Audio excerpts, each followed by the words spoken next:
वचनों पे मुझको है चलना, प्रेयर को अब है करना। वचनों पे मुझको है चलना, प्रेयर को अब है करना।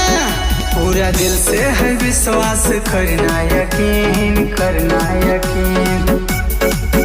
दोनों हाथ उठा के बोलो हालेलुया आमीन, हालेलुया आमीन। दोनों हाथ उठा के बोलो हालेलुया आमीन, हालेलुया आमीन।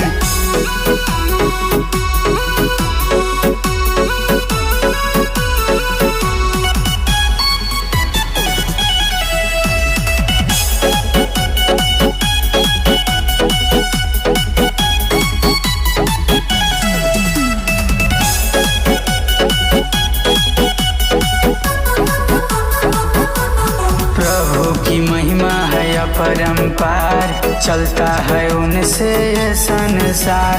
करो विश्वास होगा कुछ खास, अब ना बहेगा आंसुओं का धार। परेशानियाँ हाँ परेशानियाँ, परेशानियाँ हाँ परेशानियाँ। प्रभु काटता है सबकी परेशानियाँ, तुम पढ़ते रहो उनकी कहानियाँ।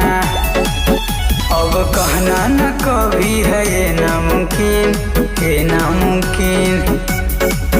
दोनों हाथ उठा के बोलो हालेलुया आमीन, हालेलुया आमीन। दोनों हाथ उठा के बोलो हालेलुया आमीन, हालेलुया आमीन, हालेलुया आमीन, हालेलुया आमीन।